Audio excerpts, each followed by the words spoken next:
La exposición sobre los corresponsales en la Guerra Civil Española llega a Roma de la mano del Instituto Cervantes en colaboración con la Embajada de España, Fundación Pablo Iglesias y Museo Boncompagni Ludovisi, donde se puede visitar hasta el 2 de diciembre.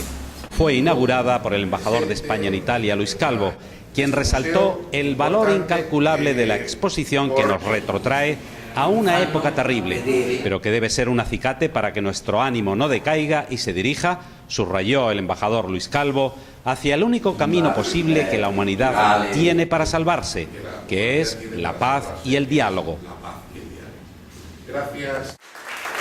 El Instituto Cervantes ha seleccionado 30 de los mejores reportajes de la época, entre ellos uno del periodista italiano Indro Montanelli. Aparecen también fotografías, imágenes de la vida cotidiana, manifiestos propagandísticos, libros y documentales. En los dos bandos hubo brillantes corresponsales extranjeros, como subraya el comisario de la exposición, Carlos García Santa Cecilia. Bueno, yo destacaría el momento irrepetible de concentración de grandes intelectuales, de grandes periodistas, de nombres como Hemingway, Dos Pasos, Orwell, Saint-Exupéry, que coincidieron en una guerra irrepetible como fue la Guerra de España, una guerra en la que todavía no había televisión, apenas había fotografía, apenas había radio, entonces lo que primaba era la crónica.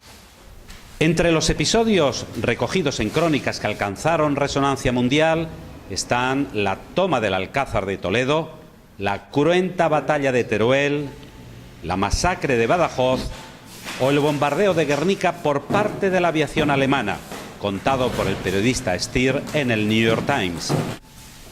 La Guerra Civil Española despertó emociones y una repercusión que superan incluso a la Guerra de Vietnam, según comenta Salvador Clotas, director de la Fundación Pablo Iglesias. Yo creo que fue mucho más incluso que la guerra del Vietnam. Se ha dicho que fue la última guerra romántica, que fue una causa mundial. Yo creo que la guerra de España emocionó y hizo que tomara partido todo el mundo.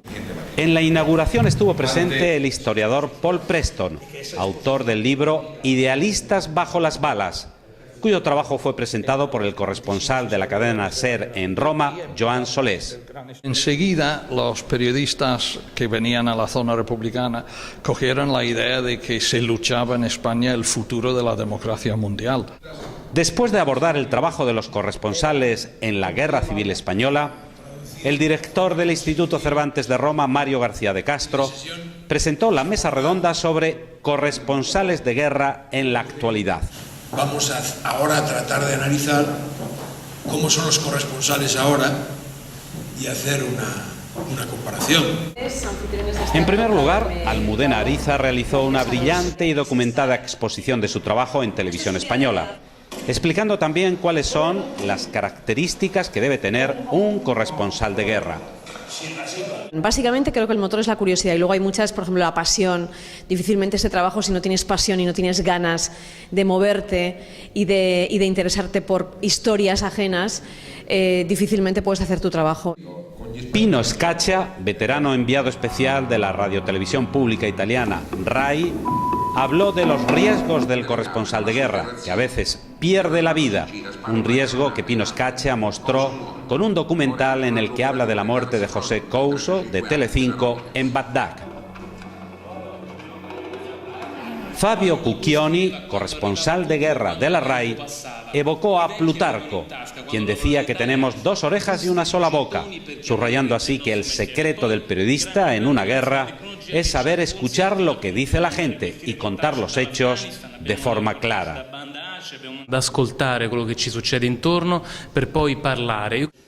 Finalmente, Ángel Gómez Fuentes se refirió al eterno debate entre objetividad y compromiso, citando a uno de los mejores corresponsales en la Guerra Civil Española, Herbert Matthews.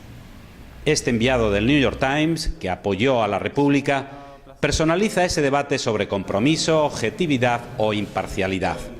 En su libro La educación de un corresponsal escribe: los factores que realmente interesan son honestidad, conocimiento, comprensión y exactitud e integridad.